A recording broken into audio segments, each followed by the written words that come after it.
GTA clone. It is a term that every developer who even dared of making an open world game in the early 2000s feared. If you can drive a car, boom, GTA clone. If you can shoot a gun, boom, GTA clone. If you can simply do anything that involves a crime in a third-person view,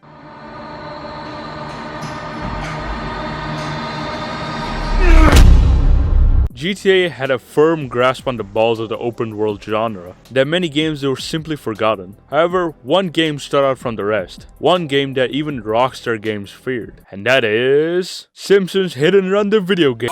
Okay, never mind, I guess we're talking about Sleeping Dogs easily has to be the most underrated game, and that is simply because GTA 5 releasing at the same time Sleeping Dogs. But nevertheless, Sleeping Dogs has been getting some attention as of now, and there's been talks about making it into a movie. And all I have to say is, Ares! Destroy my enemies, and my life is yours! but how is the game itself? Well, the game starts off with heavy rain. Ethan! A drug dealer's about to go down. But oh, something, a hand gets chopped up, something, cops show up, something, we have to run away. The beginning shows you the parkour and god damn is it good. It's not Mirror's Edge or Dying Light level, but the animation and the chaos nature of the beginning makes a very good first impression. We run, we get caught, then we meet up with Jackie Ma, our homeboy, the OG, who's been with us since day one. Wait. Man, you look like shit. We get some low-level work for the triads, but right after we learn Wei is an undercover cop. Our main man, policeman, will be Pendrew and Raymond. Right after we meet up with Jackie and get introduced to them.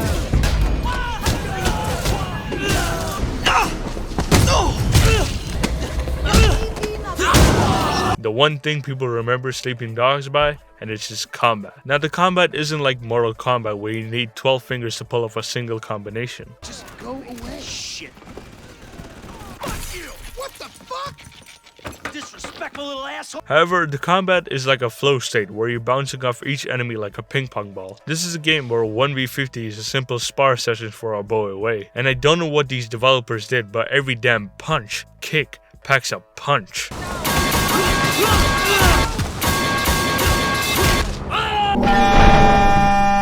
Alright, where were we? Oh yeah, the story. After breaking a few jaws and spines, we meet up with Winston, our big boy boss man behind the desk, and his rival, Dog Eyes.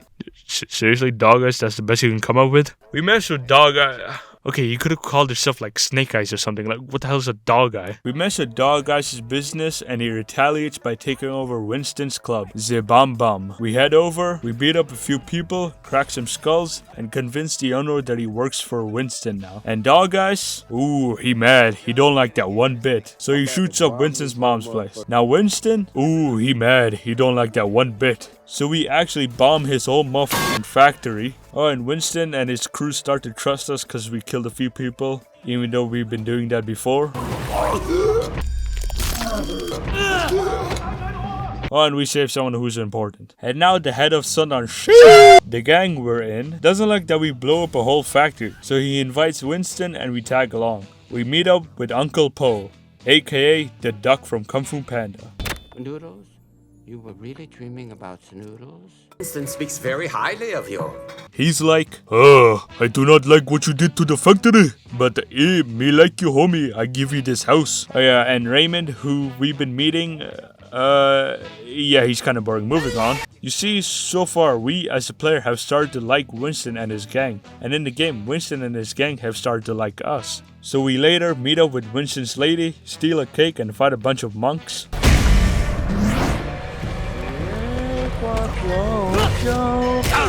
And it's Winston's and his lady's wedding. Aw, that's so nice. I hope everything goes well and they live a long, happy life.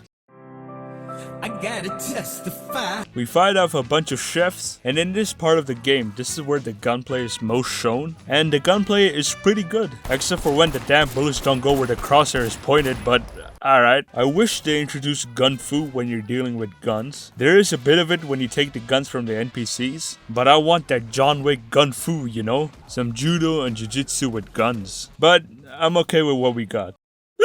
Kind of. We find the injured duck, we save him, and we find out that it was Dog Eyes' gang pretending to be 18K. Who are the 18K, you might be asking? Just, I don't know. Wei recognizes one of the chefs named Johnny Ratface.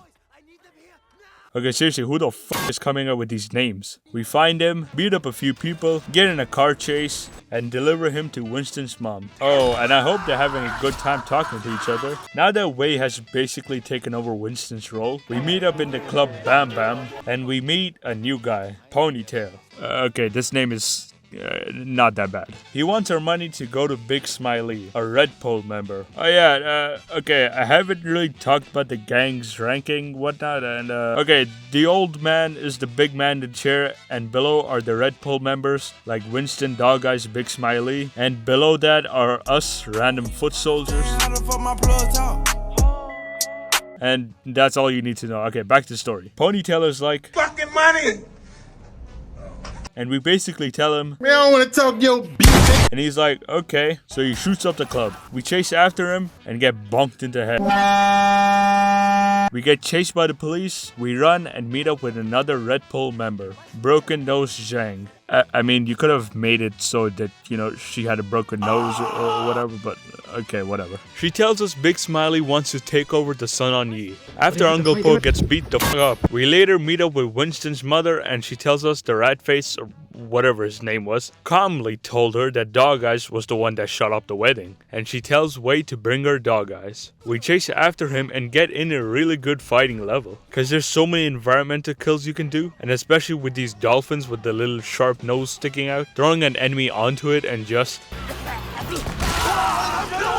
We find Dog Eyes, bring him back, so he can eat dinner prepared by Winston's mother. We get called into a meeting and our initiation into the Sun on Shi. In the meantime, this guy's the leader instead of the duck. Can you guess his name? We get initiated, we meet up with Raymond and he tells us to arrest Jackie cause Pendrew said so. We later steal a bunch of stuff with Jackie, then he gets arrested by Pendrew.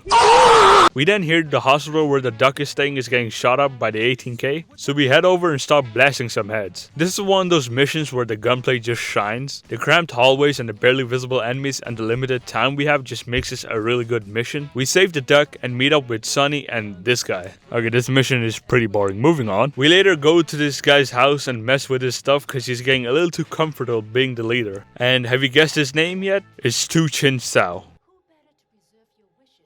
Anyways, the duck dies, we work with Sonny to plant a bug in this guy's house, and Pendrew wants a copy of it, and in return, Jackie gets to be free. We get Jackie back, we later go to the duck's funeral. Man, what the hell is his gravestone? And ooh, Pendrew is a bad guy? Wow, who would have guessed that? The 18K show up and get into a gunfight, and Jackie somehow gets kidnapped. At the end, Big Smiley is like, Daniel-san. Oh, you suck a hella dick! Wants to be the chairman of the Sun on Yi, but Broken Nose Zhang wants a proper election. Now Big Smiley's pretty much sending hits after anyone who stands in his way. We get a call and save Jackie from being buried alive. Wow, what a way to go out, eh? Jackie tells us Big Smiley kidnapped him and sent him off to the 18K. And, okay, Jackie, you almost died, and the smartest thing to do would be to lay low and not...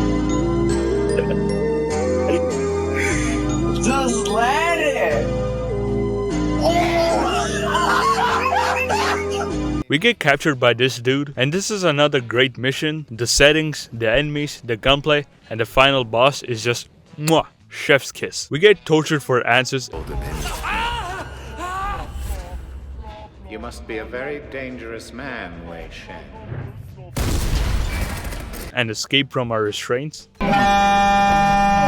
And god damn, how is Wei moving like this? Did we just get cut open and drilled into? Anyways, we fight some more, and we get into a boss fight. And sheesh, that was smooth. We escape and rush to Big Smiley's compound. And this is where the final showdown begins.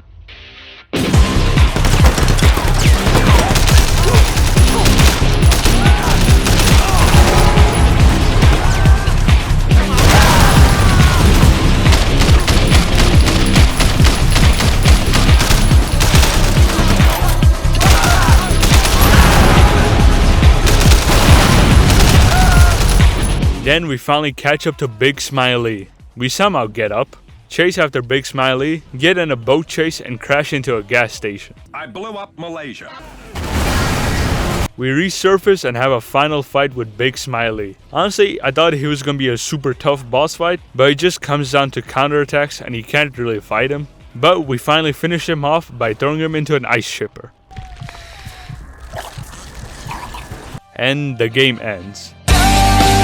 Not really. We see a cutscene where Pendrew and Uncle Po actually knew each other and they both helped each other out, but now Pendrew just wants to kill Uncle Po. Wow, who would have guessed that? We lock Pendrew up and finally the story ends. Now, the story is one of the highlights of Sleeping Dogs. It's not Red Dead level of writing where Wei goes through an entire character arc. Quite frankly, he's literally the same guy from beginning to end, but it's mainly the other characters you meet that make the story interesting. Now, it would be an absolute sin to end the video without talking about the main reason why a lot of people play Sleeping Dogs. The combat of this game is amazing. You don't want to see me rage.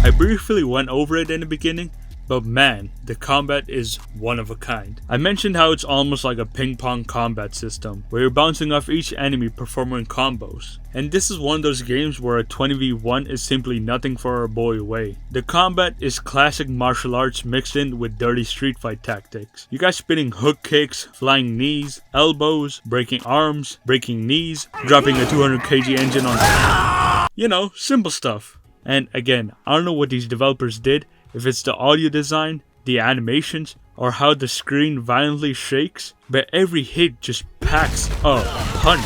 I also love how they pretty much have every fighting style. You got Taekwondo, Karate, drunken boxing, Wing Chun being a threat to society. Also love how half of these outfits are obviously taken from different movies. If you're not gonna play Sleeping Dogs for its story, play it for its combat. It's one of a kind. Now, I want to get into the DLCs this game offers. Well, actually, I've only played like one of them, because the last two are just...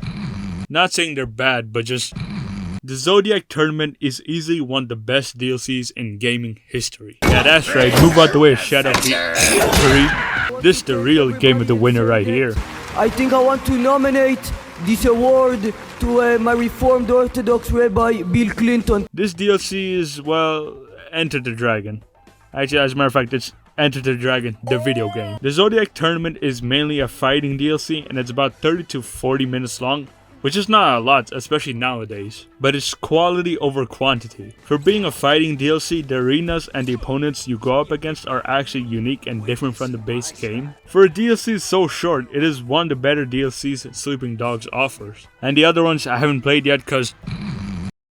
Underrated. Not rated or valued highly enough. That's what I feel like Sleeping Dogs is. I know I just skimmed over the game, but I really want you, the viewer, watching this video to play it yourself. It is genuinely a great game. The story, the combat, the setting, it just works so well with each other. Steam sells this for like $2 and a firm handshake to the balls, and I hope they make a Sleeping Dogs 2, cause if they don't... I'm about to bomb this whole motherfucking plane. Yep, what up, Jack? 諗老，老天保佑金山银山前路有。 老天教唆别管江湖龙虎斗，老天叮嘱这辈子我散不丢，老天就怕346雷中打球。耶，魑魅魍魉总出现在秋收后，算账。魑魅魍魉总出现在秋收后。